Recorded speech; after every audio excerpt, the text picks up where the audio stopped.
everybody, I wanted to show everybody how to make a 6-page zine, and you don't need staples. All you need to do is cut the paper once and fold it twice, basically. And so I'm going to demonstrate that for you here. So when you use a letter size piece of paper, it's going to be this size.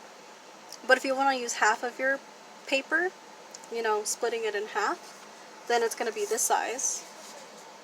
But if you want to make it even smaller, you can use 1/4 of your paper. And so that's an option. So if you make this size, you could print 4 zines with one piece of paper. So 1, 2, 3, 4. Or you can make 2 zines using one sheet of paper by, folding it on both sides. Anyway, let me demonstrate for you. So all you have to do, opening it up for you. So here you have your sheet of paper. You're going to fold it in half, hamburger style. And then you're going to fold it again, hamburger style again, or hot dog, whatever you want to call it. So you're folding it into 4s, basically. After you've done that, you want to cut right here at this line, so in the top, towards stopping at the middle, and you'll have 2 flaps here. After you've done this, you're going to take the left half and fold it towards the right half, like this.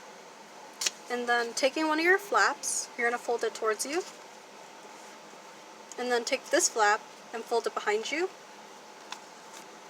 And then flip it the other way, and you have the front cover here. And that's all you have to do. And so if you need to see it again, here it is. Folding into 4s, folding this half here, this towards you, this half behind you. And when it's done, it looks like this.